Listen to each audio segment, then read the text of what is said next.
We're really honored to have Gayle Sulik here tonight, the author of Pink Ribbon Blues. She's a sociologist. She graduated from SUNY Albany with a PhD in sociology and worked extensively with women in the Capital District, Crabb in particular, and Professor Pat Brown from the biology department. And so we're really honored to have her here to talk about her work, something that we feel very, very passionate about. So Gayle Sulik.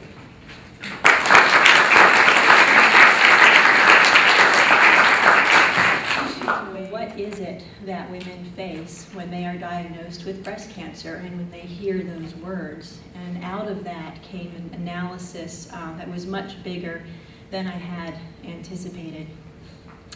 So what I'm going to share with you tonight are some images, quite a few images actually, that represent some of the key themes that are in the book and that comprise what has really become an entire culture, an entire system that is organized around the cause of breast cancer.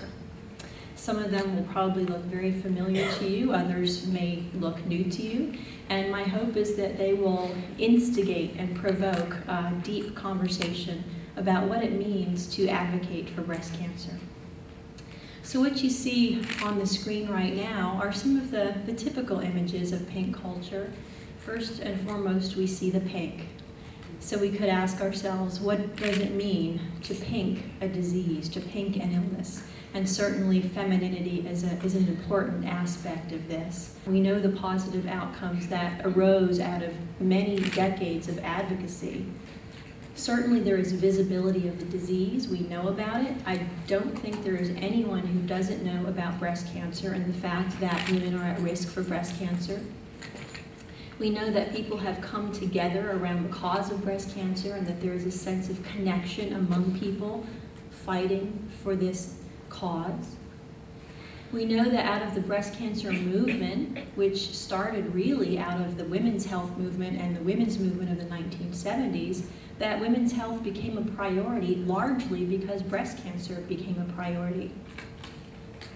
The image of the survivor is not only important as a personal story, but the survivor increased its status or her status over the years in breast cancer advocacy. Women no longer had to hide what had been a very stigmatized disease, and survivorship of the person became very, very important. Mass media, the illness as it exists today could not exist without mass media.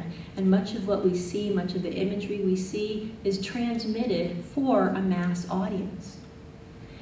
We see an industry that lies beneath it, profit centers, revenue centers that rely not only on breast cancer, but on other cancers as well for profit streams. Again, the role of survivors. And within the role of survivors, there has been an ongoing counter-pink culture as well, a negotiation of what it means to have breast cancer, what it means to be a survivor, and what it means to support the cause. And most importantly for me in this book is the idea of data. How is it that we can assess where we stand in the fight against breast cancer? How do we know if we're achieving our goals? And how does that information make its way to the public? So how do we assess that? Well, one thing that we may consider is looking at incidence rates. Are incidence rates actually going down? And what we tend to see with breast cancer is that incidence rates either remain slightly level or they tend to go up. And this year, or 2009, over 250,000 cases of breast cancer in the United States. We know that that number has gone up since the 1940s. And importantly, we also know that the decline that we have seen, which was a slight decline in incidence, was actually the result of women no longer using hormone replacement therapy, which was later found to cause not only breast cancer, but heart disease, stroke, and other negative health outcomes.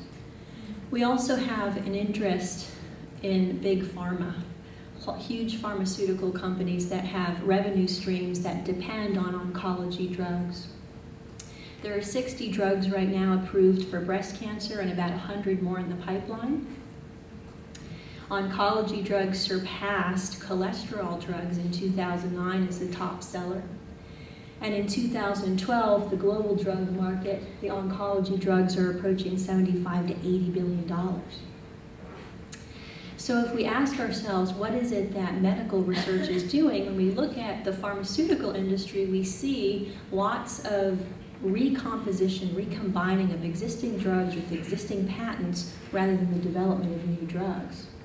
Those are called Me Too drugs. But we also see that sometimes the drugs that are put forth actually cause harm. But again, you only can find out that information if you drill down into the website and look. Often instead we're going to be distracted. And what are we distracted by? Lots of pink, of course. But that also refers to a specific type of femininity in society. So what do we see? We see, what is women's place? We see that the cause itself is a moral cause, women coming together to fight for women, to support women.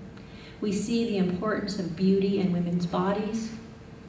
We see lifestyle, and very interesting pink lifestyle products have emerged in the last few years. We also see that the cause can be trivialized by the types of products that are sold in the name of the cause. And more recently, we're seeing sexualization of women for the cause as well. When we think about other aspects of what we see in pink culture, we also see the importance of beauty. And in this ad, this is an ad for the Look Good, Feel Better program by the American Cancer Society, and that program has been very helpful to many women. And so even though that program has come forth and has been very useful for women, when you look at the marketing of it, you can't really tell the difference between this ad and an ad that you would flip through Vogue magazine and look at.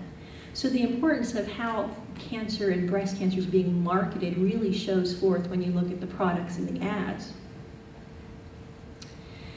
The idea that not only is beauty important, but women's bodies is important also comes forth pretty strongly.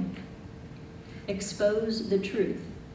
The beauty of breast cancer research is that it will change the future. A woman's body literally in the shape of a ribbon. But what is really being exposed here? Is it the truth? Do we really know the truth about breast cancer and what happens to women in their bodies as a result of it? We would not know from these images. Back in 1993, we had an image that showed us a little bit more vividly what can happen as a result of breast cancer. This was the cover of Times magazine in 1993, accompanied with the title, "The Anguished Politics of Breast Cancer, You Can't Look Away Anymore." And you can't, right? You look and you say, ah, this is one of the results, the potential results of breast cancer.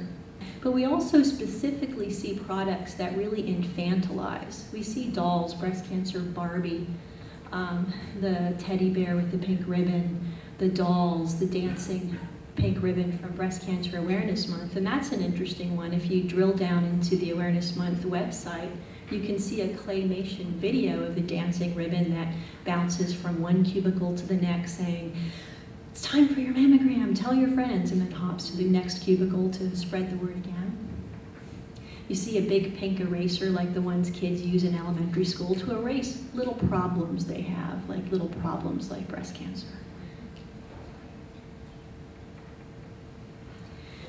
We also see women's traditional roles. Women need to do what they do traditionally in society: cooking, cleaning, serving the needs of others with pink KitchenAids, pink retro appliances, and pink Playtex gloves.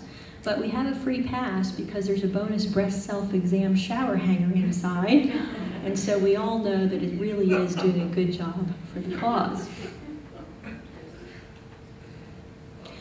And in addition to traditional roles, we also see the role of women as sex objects. Sexualization for the cure. I love boobs. My girl has great tatas. Save the tatas. If loving tatas is wrong, I don't want to be right. Fake, perfect, perky, cold, big, small, and even grandmas save them all. Last but not least, I have a lot of stuff on my website, pinkribbonblues.org.